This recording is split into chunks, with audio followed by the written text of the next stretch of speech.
छत्रपती संभाजीनगरमध्ये जिल्हा परिषद निवडणुकीत भाजपनं बाजी मारली आहे. शिवसेनेनं निवडणुकीवर बहिष्कार टाकलाय.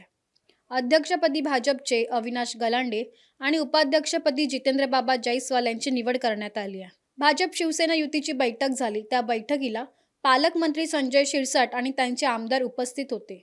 त्या बैठकीमध्ये आमची चर्चा झाली होती. 2.5 वर्ष भाजपचा अध्यक्ष आणि शिवसेनेचा उपाध्यक्ष, त्याच पद्धतीनं पुढच्या 2.5 वर्षात शिवसेनेचा अध्यक्ष, भाजपचा उपाध्यक्ष असंही ठरलं होतं. मात्र अचानक काय झालं याबाबत काहीही माहिती नाही.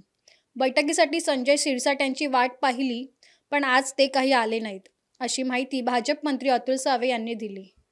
भाजपने केसरी गळा आपला भारतीय जनता पार्टी आणि शिवसेनेची युतीची बैठक झाली.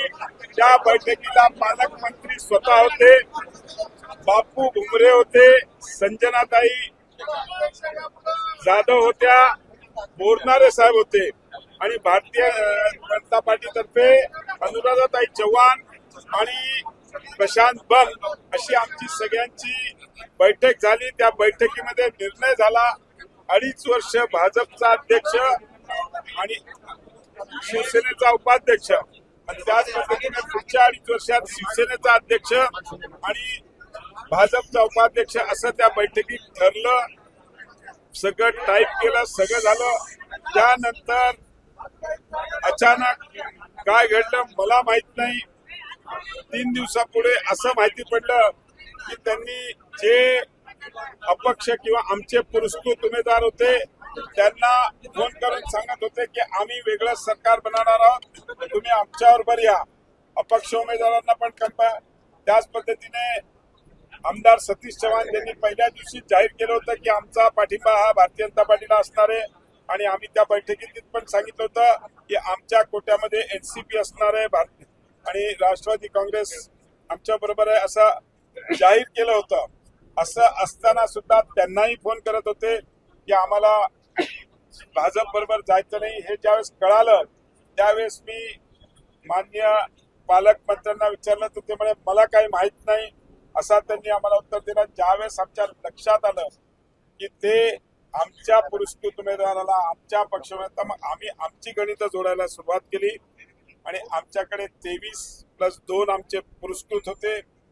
त्यानंतर एका उमेदवाराने आमच्याकडे प्रवेश केला होता, एकाने आम्हाला पाठिंब्याचं पत्र दिलं होतं. असा सगळा हा 27 मताचं आमचं गणित होतं.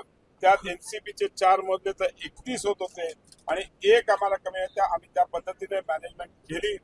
ज्यावेळेस त्यांच्या लक्षात आलं की अरे आपण एवढं उबाटा सगळा घेतल्यावरही गणित जमत नाहीये आणि त्यांचं बॅड लक, उबाट्याचे लोक तरी घेऊन गेले होते, त्यातले काही लोक पळून गेले. तुमच्यासोबत आले? नाही, आमच्यासोबत नाही आले. आमच्यावर कुठे आज आमच्या ह्याच्यात कोणी नाही येते.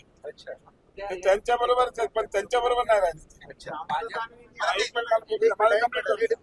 आणि त्याच्यामुळे त्यांनी आज ह्या निवडणुकीवर बहिष्कार टाकला. मतदानाला आले नाही, यायला पाहिजे होतं. आम्ही त्यांना उपाध्यक्षपद जे कबूल केलं होतं ते आम्ही नक्कीच त्यांना दिलं असतं. आम्ही सकाळपर्यंत त्यांची वाट बघितली, ते काय आले नाही. त्यांचा कोणाचा फोन नाही, त्यांचा कोणाचा संपर्क नाही, कारण की त्यांना सकाळपर्यंत अशी आशा होती की आपलं गणित जमलेलं आहे आणि त्या गणितात ते ओव्हर कॉन्फिडन्स मध्ये राहिले. 2 आमदारांना त्यांच्या नातेवाईकांना अध्यक्ष करायचं होतं म्हणून त्यांनी माननीय उपमुख्यमंत्र्यांना गाईड केलं की आपला आकडा 37चा आहे, आपला आकडा 35चा आहे. पण तो आकडा, तो मॅजिक फिगर त्यांना गेन करता आला नाही. पण जनतेने विश्वास टाकून आम्हाला तो मॅजिक फिगर दिला म्हणून आज 32 लोक आज आमच्या बरोबर इकडे हाऊसमध्ये होते आणि 32 लोकांनी आम्हाला आज इकडे मतदान केलेलं आहे, आमच्या बाजूने हात उचललेला आहे. एकच आहे की राज्याचे मुख्यमंत्री देवेंद्र फडणवीस यांच्यावर जनतेचा विश्वास आहे, सदस्यांचा विश्वास आहे आणि त्यांनी म्हणूनच भारतीय जनता पार्टीचा आज अध्यक्ष. माझं म्हणणं त्यांनी सिद्ध करावं. मला माझ्याकडे तर सगळे एव्हिडन्स मी तुम्हाला सांगतोय. गोव्याला कोण घेऊन गेलं, गोव्याला कोणाचे लोक होते, गोव्याला जे घेऊन गेले उभाटायला त्यांच्याबरोबर सेनेचं कोण होतं, त्यांची नावं देतो, बोर्डिंग पास देतो. मी तसा थोडा हायटेक माणूस आहे. बोर्डिंग पास प्रिंट काढून देतो मी. आम्ही कुठलाही विश्वासघात केला नाही. आम्ही सकाळपर्यंत त्यांची वाट बघत होतो. त्यांनी येऊन उपाध्यक्षाच्या पदाचं आम्हाला सांगितलं असतं तर आम्ही नक्कीच याचे परिणाम राज्याच्या राजकारणात शिवसेना आहे अशा पद्धतीचं गरज पडली तर विधानसभा पदाचे राजीनामे देऊ. अब्दुल सत्तारनं मला तुमचं मतदारसंघ सांभाळा 50% आम्ही तिकडे भाजप आलेली आहे. त्याच्यामुळे त्यांनी आम्हाला तुमच्या मुलाला करायचं म्हणून तुम्ही हे सगळं केलं. तुमच्या मुलाला अध्यक्ष करायचं म्हणून तुम्ही हे युती तोडायचा प्रयत्न केला. तुम्ही उभाट्याच्या लोकांना उचलून नेलं. पण यात महायुती तुटली ना संभाजीनगर नाही, आमच्या बरोबर एनसीपी आहे ना, आमच्यावर महायुतीतला एक घटक आहे. आमच्यावर एक घटक केला चालतंय, राजकारण आहे. पण राज्य त्याचे पडसाद दिसतील म्हणतायत, पण त्याचं काय ते त्यांनी विचार करावा. मुख्यमंत्री एवढे सक्षम आहेत त्या सगळ्या गोष्टीला फेस करायला. नाही, सुरुवातीपासूनच भाजप डाव साधत होती. याची थोडी थोडी कुणकुण आमच्याकडे आली होती. पहिल्यांदा 6 लोक घेऊन ते 5-6 दिवस बाहेर होते. सोनवणे, काही त्याच्यामधले आमचे लोकांचा त्याच्यामध्ये बनोटीचा सदस्य वगैरे असे 6 लोकांना ते घेऊन गेले. त्यावेळेसच आम्हाला शंका झाली, पण मी दुःखामध्ये असल्यानंतर मी त्याच्यामध्ये इंटरफेअर केला नाही. परंतु या गेल्या 4 दिवसामध्ये जी घडलेली घटना आहे का सन्माननीय उदयजी सामंत साहेब आमचे उद्योगमंत्री आणि रवींद्रजी चव्हाण साहेब यांच्यामध्ये झालेला संवाद, यांच्यामध्ये झालेलं बोलणं, आमच्या भोमरे साहेब होते, त्यानंतर आमदार भोमरे साहेब आणि मला असं वाटतं का तिन्ही आमदार होते. या तिन्ही आमदारांना आणि अतुल सावे साहेबांशी माझं तो बोलणं झालं नाही कोणाशी, मी त्याच्यामध्ये याच्यामध्ये नव्हतो. परंतु आमच्या आमदारांनी मला सांगितलं की आपलं बोलणं झालं आणि ते आपल्याला अध्यक्षपद देणार आहे. मग काही लोक चर्चेनंतर माहीत पडलं का आता ते अध्यक्षपद मागू लागले.